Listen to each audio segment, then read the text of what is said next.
E eu tenho por hábito dizer que a palavra de Deus, ela nunca nos piora. Mas a palavra sempre tem o propósito de melhorar a nossa vida. É por isso que a proposta do Evangelho, que significa boas novas, não é uma religião. Mas a proposta do Evangelho é mudança de vida, é transformação. E a palavra de Deus, ela tem o poder de nos elevar, de nos colocar num nível mais alto do que o que nós estamos. E a palavra que eu quero trazer para você hoje aqui, nessa manhã, ela encontra-se no livro do profeta Isaías, no capítulo 64, versículo 4, que diz: porque desde a antiguidade não se ouviu, nem com o ouvido se percebeu, nem com os olhos se viu, um Deus além de ti, que trabalha para aqueles que nele esperam.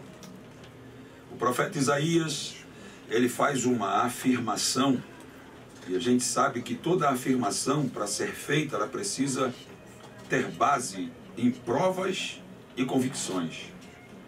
O profeta tem uma vasta experiência com Deus e por isso ele tem provas, ele é convicto da afirmação que faz. E além de fazer essa afirmação, e além de destacar esta afirmação que o profeta faz com base nas experiências, nas provas e convicções que ele tem de que não existe outro Deus, não existe outro Senhor, além daquele que é pregado aqui por nós, nesta rádio, né? E por todo o mundo onde esse evangelho é pregado. O profeta também vai dizer que Deus trabalha. E isso deixa claro que Deus não é um ser caquético, gasto, acabado, encostado. Que Deus não é um ser cujo tempo gastou-lhe a força, gastou-lhe o poder. Deus, ele é o que era, é o que é e será para sempre Deus. E quando o profeta diz que Deus trabalha, não significa que Deus necessita de uma carga horária de trabalho, que Deus necessite de um esforço físico, que Deus necessite de uma capacitação profissional para exercer uma determinada função, executar um determinado trabalho, serviço e produzir para poder isso que foi produzido ser útil e comercializado. Quando o profeta diz que Deus trabalha, quer dizer que Deus é um Deus que age o tempo todo de forma favorável ao seu povo, a todo aquele que nele crê, a todo aquele que nele confia. É por isso que o salmista Davi, no Salmo 68, versículo 19, vai dizer: bendito seja o Senhor, que de dia em dia nos acumula de benefícios, o Deus que é a nossa salvação. Esse é o nosso Deus, é um Deus que trabalha, é um Deus que faz, é um Deus que age, é um Deus que peleja as nossas guerras e as nossas causas. É por isso que a nossa confiança está plenamente nele. E quando a gente coloca a nossa confiança no Senhor, ele nos honra. O profeta, ele também vai dizer que Deus só trabalha para aquele que nele espera. Então eu entendo que Deus não tem nenhum tipo de responsabilidade, ou não se sente responsabilizado em livrar, em amenizar o sofrimento de todo aquele que, por não saber esperar em Deus, é tomado pela ansiedade e se precipita, e a precipitação causa-lhe um dano, causa-lhe um mal. E na maioria das vezes o mal causado incomoda, e diante do incômodo recorre a Deus, pedindo-lhe socorro, pedindo ajuda, provisão, pedindo até mesmo para que tire o problema que a própria pessoa arrumou por não saber esperar em Deus e por ter se precipitado. Eu entendo que a espera não é algo fácil para ninguém, principalmente dentro da nossa limitação humana, que a gente não consegue alcançar e prever com certeza o futuro. A gente consegue datar com precisão quando promessas nos são feitas. A gente consegue colocar data, dia, hora, mês, ano, mas ninguém tem a capacidade de colocar uma data certa, definida, de quando tudo vai acontecer. E na nossa vida, nós temos aquilo que consideramos o ápice da realização. Experimentamos muitas vitórias, muitas conquistas, mas existem vitórias e promessas que precisam se cumprir na nossa vida, que nós consideramos o ápice daquilo que desejamos e o ápice da história da nossa vida. Por exemplo, o ápice da história da vida de Abraão, o pai da fé, foi ser pai de Isaac. Se sentiu realizado quando viu Isaac em seus braços. Era o ápice da promessa. Era Isaac, o filho da promessa, o sorriso.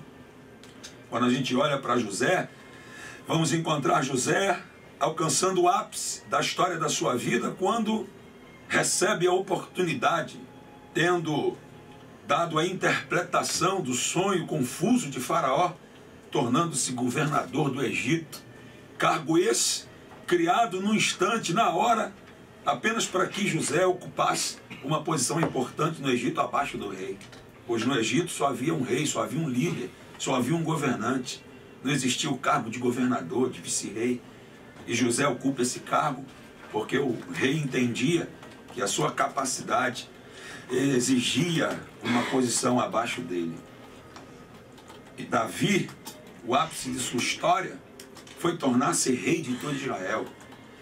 Então eu entendo que todo ser humano tem na vida aquilo que vai ser considerado o ápice de sua história, o momento áureo, o momento culminante da história da sua vida, e quando tais promessas que tanto espera acontecem, se cumprem, muda completamente, radicalmente sua história de vida. A verdade é que esperar nunca foi fácil para ninguém. Mas se a Bíblia diz que Deus trabalha para aqueles que nele esperam, então a espera é muito importante. E a palavra de Deus, ela me municia, ela me protege, ela me anima, ela me motiva ao tempo de espera, me trazendo algumas armas poderosíssimas. E essas armas que são poderosas, eu posso citá-las aqui e dizer que essas armas são fundamentais até que tudo aconteça.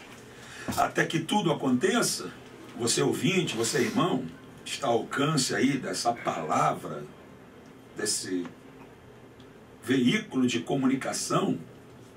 Até que tudo aconteça, você vai precisar de muita fé, de muita confiança e de muita esperança. Talvez você diga, sim, pastor, eu esteja dizendo aí agora, é verdade.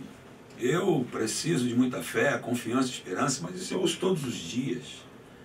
Mas Deus não é uniforme. Ele não fala de uma forma só sempre. Deus é um Deus multiforme. Ele fala de várias maneiras, numa mesma palavra, numa mesma sílaba, numa mesma frase, no mesmo texto, porque Ele é um Deus da multiforme graça. E quem sabe, você não sabia que a palavra fé no grego é pistia, e significa a firme convicção de que algo é verdade, sem necessitar de provas e critérios.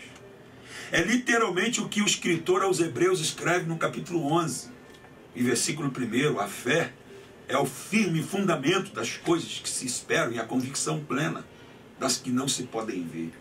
Fé, para quem não conhece esse mundo nosso, como diz Paulo em 1 Coríntios, capítulo 2, versículo 14, que o homem natural não entende as coisas do Espírito, porque para eles são loucura. Porque as coisas espirituais só se discernem espiritualmente. E diz Paulo que o espiritual discerne tudo, mas de ninguém é discernido. O espiritual, na maioria das vezes, discerne o tempo de espera através da fé. E a fé para os que perecem é loucura, loucura.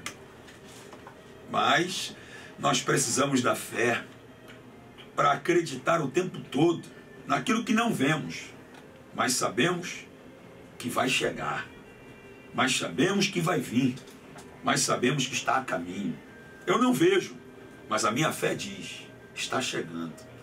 Eu posso ser cercado por circunstâncias que não me propiciam nada palpável nem visível para que eu creia que de fato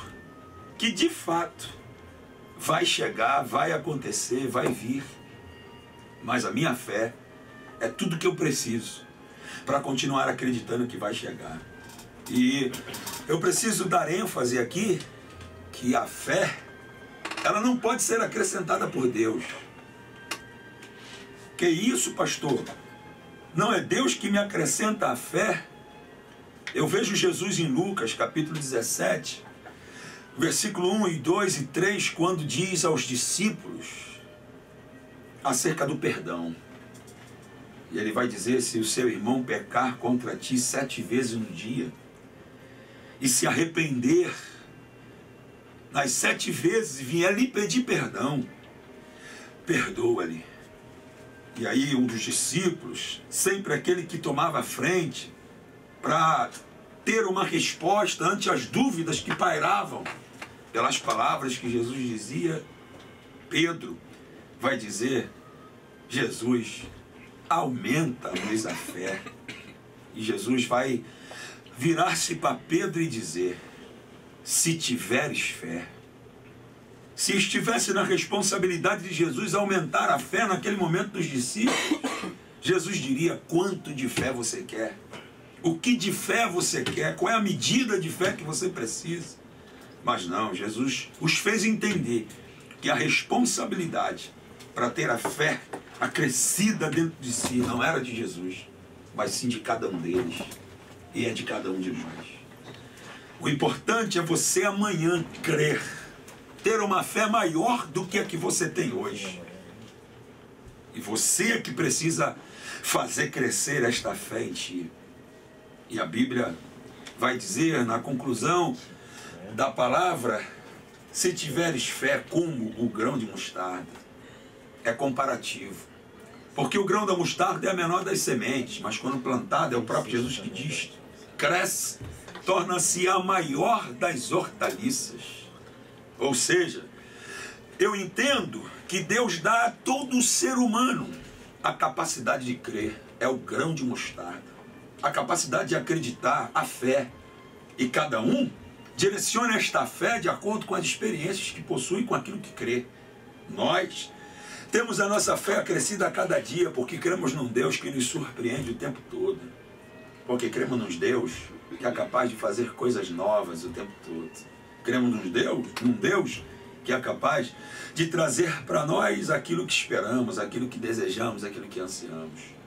A fé, na verdade, ela beira a linha da loucura. Diz para qualquer psicólogo, psicoterapeuta, psiquiatra, que não conhece esse mundo nosso, esse mundo espiritual. Efésios 3, 20. Porque Deus é poderoso para fazer infinitamente mais, além do que pedimos ou pensamos, pelo poder que em nós opera. Isso aqui é loucura. Loucura para quem não conhece esse mundo nosso. Deus é poderoso para fazer infinitamente. O infinito tem início e não tem fim. Se tem início e não tem fim, logo, tudo aquilo que vai passar, não pode, nada pode passar do infinito. Mas Deus, pela boca de Paulo, diz que Ele é poderoso para fazer infinitamente mais, além.